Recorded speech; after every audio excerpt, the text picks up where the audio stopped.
First thing they had me do in a car was a juicy lift 180. I don't have a driver's license. They like shoved me in a car and they went, okay, just floor it, grab the emergency brake and 180 into a parking spot now. It was so much fun. And again, just like so wonderful to be part of an environment where people are so friendly and they want you to do well. It never felt aggressive and like, you have to go and do this now. It just felt, we believe in you.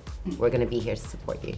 That's a hell of a way to learn to drive. Yeah. You fit right in Sydney. Thank you. She automatically gets a driver's license now. Yeah, Thanks, bud. I wanted to start by asking you what your experience was like working with George Miller as a director. How is he different to other directors that you've worked with? George is absolutely exceptional because he literally paints scenes. So we had 3 full units running at all times, and absolutely every single thing that you see has been hand selected, hand painted by George. Like that's just what it is. You can do 20 takes of something on second unit and then George will see it and then you'll get a call and it's like, yes, absolutely, but your helmet needs to be 1 inch higher on your forehead. And so you bin those and then you go again. Like it's really quite exceptional. I don't know how he does it. Yeah. I always love working with directors who are also the writer, because the depth of knowledge they have, like everything that's on the page has come from them. It's not their interpretation of it. It's like, well, this is exactly why. And George had written this film, 14 years prior to Fury Road. This is part of the Mad Max saga, which has been around for 45 years. So to have that wealth of knowledge there, and as Anya says, just such an incredible artist who can create the most bombastic, violent, chaotic, visual, stunning scenes, but is the most nurturing, kind human you'll ever meet. To try and reconcile that is, it's confusing at times, but he's a magician.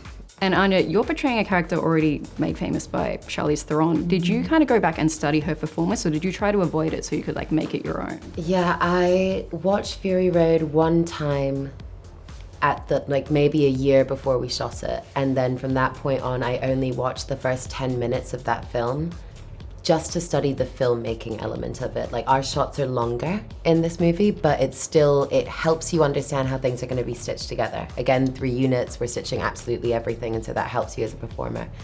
But I really had a responsibility of telling the story of the person who was in this script. It was nice to have an idea of where I was going to end up, but I really just had to tell the story of this individual.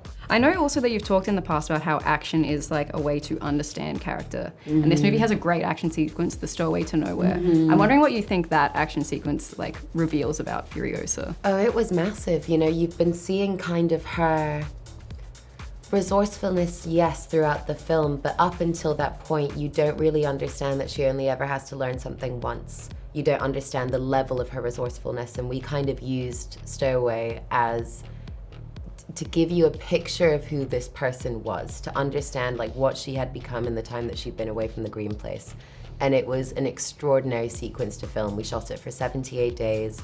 It's over 15 minutes of footage, and it was just like wild. Shot it my first day, shot it my last day. What was the most challenging part of that sequence? Hanging upside down, easy.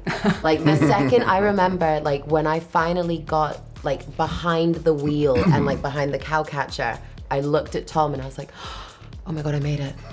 I made it. I'm like out from underneath the war rig. This is exceptional. And from that point on, I was flying. I was having a great time. And Chris, for you, this is a bit of a different role. I was wondering if you looked to any other like villainous movie roles for your like development of Dementus. Well, the accent was a big one for me, and then kind of really helped define a lot of the characteristics. I wanted it to be an Australian accent, but not contemporary Australian.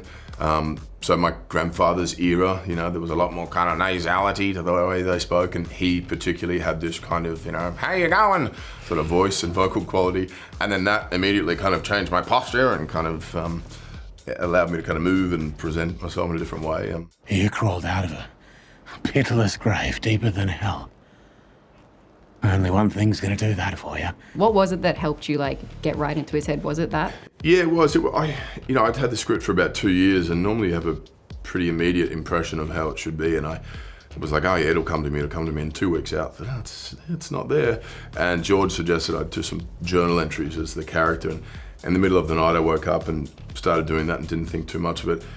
And I read it the next day and showed it to George, and I think what worked and helped me sort of get there was, it was more about the why of who he was as opposed to kind of who he was. It was a lot about backstory and a lot about his childhood and a lot about his own trauma and suffering. And now here he is making these choices due to being a product of the wasteland, and not to excuse his actions, but different people react differently when put under stress, and this was how this individual behaved, which was manic and chaotic and violent and disruptive.